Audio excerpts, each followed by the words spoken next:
Beginning in the late 17th century, there was a cultural movement of intellectuals who's now referred to as the Age of Enlightenment. Their purpose was to reform society using reason, to challenge ideas grounded in tradition and faith, and to advance knowledge through the scientific method.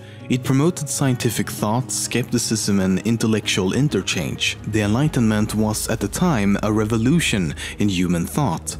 In 1776, a German philosopher, Johann Adam Weishaupt, formed a secret society in the state of Bavaria in Germany named the Order of the Illuminati. But only a few years later, in 1785, the order was infiltrated and suppressed by government agents of the newly elected ruler, Charles Theodore. He saw the increasing popularity of these secret societies such as the Illuminati as a threat that could potentially overthrow the Bavarian monarchy. Since then, it's not known what actually happened to the group, which had allegedly amassed over 2,000 members all across Europe. In the years to come and to this day, there have been several claims and of course conspiracy theories that the Illuminati still exists, that they are behind such events as the French Revolution and the assassination of John F. Kennedy. Many also believe that they have infiltrated governments across the globe and that they are controlling and manipulating world events, supposedly to create a new world order with a global government in control of all of humanity. But as stated, there is no evidence that the Bavarian Illuminati survived its suppression in 1785. Today, there are quite a few organizations that claim to be the real Illuminati. None of them have any proof, of course, so you would have to take their word for it. Unlike the original Bavarian Illuminati, who tried to remain a secret society, these modern iterations are not afraid of making their existence very public, websites and social media alike. Often they do so for the sole purpose of attracting new members. The group started out with only 5 members in 1776, and the plan was for the 5 of them to use a unique moniker instead of their full names. Weishaupt became Spartacus, and the other 4 were nicknamed Ajax, Agathon, Tiberius, and Erasmus Rotterdamus, and they preferred to be called the Perfectibilists rather than Illuminati. It's interesting that today the Illuminati is almost synonymous with conspiracy theory, and that they are often depicted in various forms of media as a group that lurks in the shadows and pulls the strings behind the scenes, so to speak. Because the reason the Illuminati was formed in the first place was to oppose superstition, religious influence over public life, and most ironically, abuse of state power. Abuse of state power. The very ideas they were against in the beginning are what we claim they are behind today.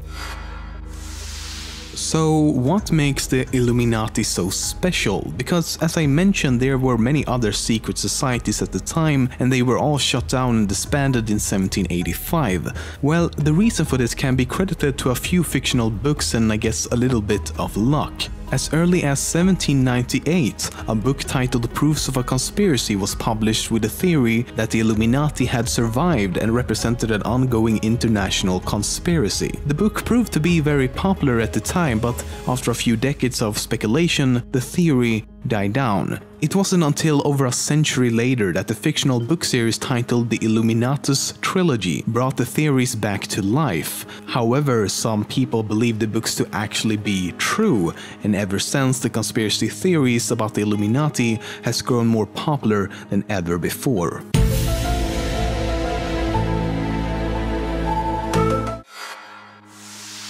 On a less serious note, if you go to itanimulli.com, which is Illuminati spelled backwards, it will redirect to the NSA website. Must be a conspiracy. Nope, turns out it was just a guy from Utah who purchased the domain and redirected it to the NSA. Or was it? Maybe I'm making fun of this only to deflect from the fact that everything you've heard about the Illuminati is true. Nah, I'm just kidding. Or am I? Yeah, I'm definitely kidding. This is not true at all. Or am I? Yeah, I'm kidding, okay? Move on. Or was it? What?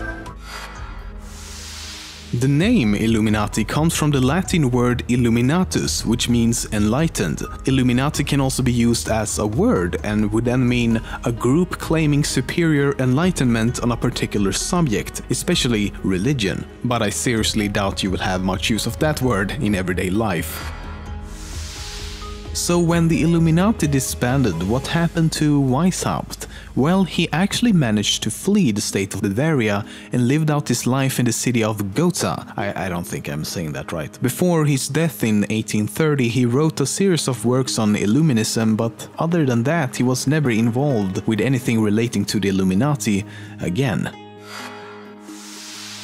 If you've heard about Illuminati before, it's very likely you've seen this symbol time and time again. It's usually referred to as the Eye of Providence or simply the All-Seeing Eye, and if you're from the US, you probably see it every day as it's on the back of the $1 bill. But this is in fact not a symbol of the Illuminati. No, they use a symbol or logo, if you will, called the Owl of Minerva. So why is this symbol so strongly associated with the Illuminati? Well, we don't really know how it happened or who was the first to use it in that way, but it's pretty easy to see why. Many religions past and present have used the image of an eye to represent God or some sort of higher power. One of the earliest known examples is the Eye of Horus, an ancient Egyptian symbol of protection and royal power. So given the original symbolism behind the eye and that the Illuminati is often portrayed as watching our every move, it seems quite fitting.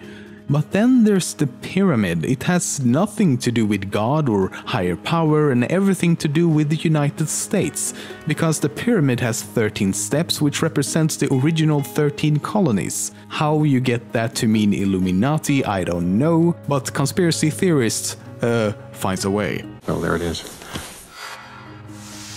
So let's talk about these conspiracy theories we hear so much about. What is it exactly that some people believe that the Illuminati does? For example, some believe that Weishaupt traveled to the US after the Illuminati was banned in Bavaria and killed George Washington before taking his place as an imposter. As such, the portrait seen on the $1 bill is said to actually be Weishaupt. And while you could say that he has slightly similar features, I'll give you that. Everyone looked like this back then. Even so, to believe that George Washington could just be replaced without anyone noticing is, well, quite retarded to say the least. We're talking real life here with actual people, not some sort of comic book universe where a pair of glasses equals I'm a completely different person. Yes, Superman, we all know it's you. This is of course just one of thousands of theories out there. Others include that the Illuminati is behind 9/11, the assassination of John F. Kennedy, that they faked the moon landings, and more recently that many celebrities and famous people such as Jay-Z, Queen Elizabeth, Beyoncé among others are all part